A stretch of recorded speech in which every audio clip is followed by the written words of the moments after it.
আসসালামু আলাইকুম বন্ধুরা, আল্লাহর অশেষ রহমতে আশা করি আপনারা সকলেই ভালো আছেন।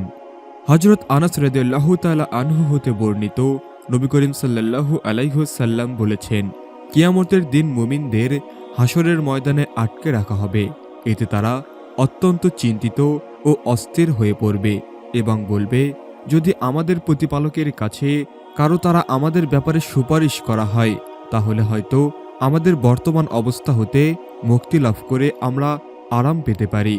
তাই তারা হযরত আদম আলাইহিসসালামের নিকট গিয়ে বলবে, আপনি সকল মানুষের পিতা, আল্লাহ নিজ হাতে আপনাকে সৃষ্টি করেছেন ও জান্নাতে বসবাস করতে দিয়েছেন, ফেরেশতাদের দ্বারা সিজদা করিয়েছেন এবং সমস্ত জিনিসের নাম শিখিয়েছেন।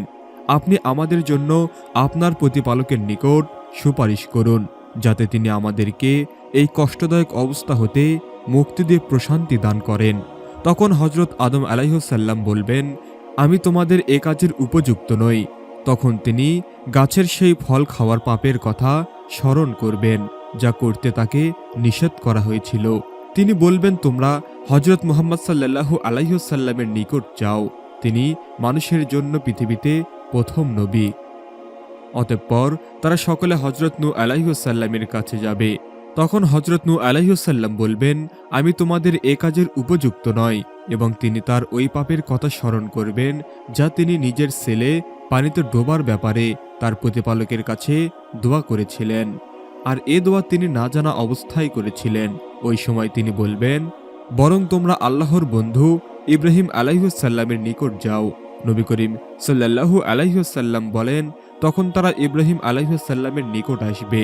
তখন তিনি বলবেন, আমি তোমাদের এ কাজের উপযুক্ত নই, এবং তিনি তার 3টি মিথ্যা উক্তির কথা স্মরণ করবেন এবং বলবেন, তোমরা হযরত মুসা আলাইহিসসালামের কাছে যাও, তিনি আল্লাহর এমন এক বান্দা যাকে আল্লাহ তাওরাত দান করেছেন আর তার সাথে কথা বলেছেন এবং তাকে নৈকট্য দান করে রহস্যের অধিকারী করেছেন।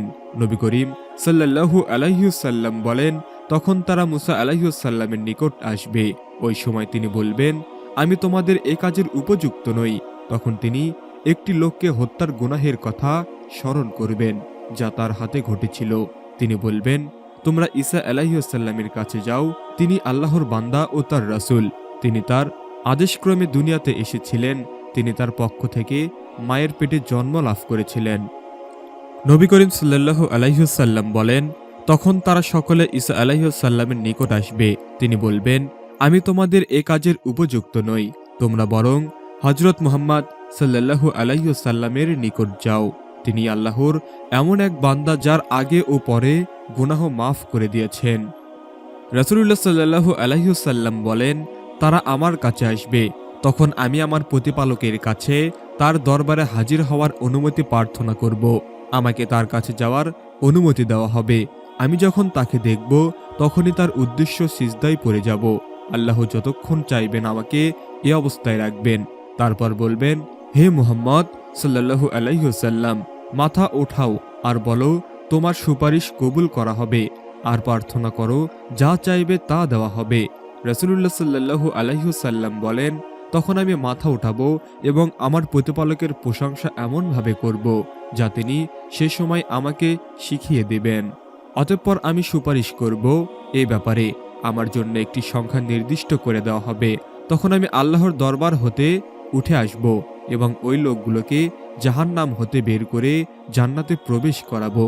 তারপর আমি পুনরায় ফিরে এসে আমার প্রতিপালকের দরবারে হাজির হওয়ার অনুমতি চাইব। আমাকে অনুমতি দেওয়া হবে।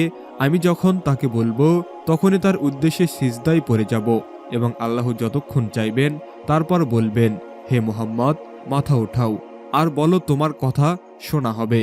সুপারিশ করো, তোমার সুপারিশ কবুল করা হবে। আর তুমি দোয়া করো, যা চাইবে তা দেওয়া হবে। তখন আমি মাথা উঠাবো এবং আমার প্রতিপালকের এমন প্রশংসা করব যা আমাকে তখন শিখিয়ে দেবেন। অতঃপর আমি সাফায়াত করব। তখন আমার জন্য লোক নির্ধারণ করা হবে। তখন আমি আমার প্রতিপালকের দরবার হতে বের হয়ে এসে নির্ধারিত লোকগুলোকে জাহান্নাম হতে বের করে জান্নাতে প্রবেশ করাবো।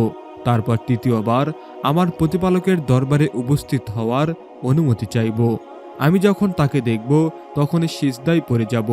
আল্লাহর যতক্ষণ ইচ্ছা আমাকে অবস্থায় রাখবেন। তারপর বলবেন, হে মুহাম্মদ, মাথা ওঠাও, বলো, যা বলবে তা শোনা হবে। সুপারিশ করো, তোমার সুপারিশ কবুল করা হবে, আর তুমি যা চাও তাই দেওয়া হবে। রাসূলুল্লাহ সাল্লাল্লাহু আলাইহি ওয়াসাল্লাম বলেন, তখন আমি মাথা উঠাবো এবং আমার প্রতিপালকের এমন প্রশংসা করব যা তিনি আমাকে সেই সময় শিখিয়ে দেবেন। তারপর আমি সুপারিশ করব এই ব্যাপারে, আল্লাহ আমার জন্য কিছু লোক নির্ধারণ করবেন। তখন আমি আল্লাহর দরবার হতে বের হয়ে আসব এবং জাহান্নাম হতে তাদেরকে বের করে জান্নাতে প্রবেশ করাবো। অবশেষে কোরআন নির্ধারণের চির জাহান্নামে ঘোষণা করা হয়েছে, তারা ব্যতীত আর কেউ জাহান্নামে থাকবে না। বর্ণনাকারী হযরত আনাস রাদিয়াল্লাহু তাআলা আনহু বলেন, তারপর নবী করিম সাল্লাল্লাহু আলাইহি ওয়াসাল্লাম একটি আয়াত তেলাওয়াত করলেন, অর্থাৎ আশা করা যায় আপনার প্রতিপালক অচিরেই আপনাকে মাহমুদ নামক স্থানে পৌঁছাবেন। সূরা বনী ইসরাঈল আয়াত ৭৯। এবং বলবেন, এটা সেই মাকামে মাহমুদ যা তোমাদের নবীকে দেওয়ার ওয়াদা করা হয়েছে।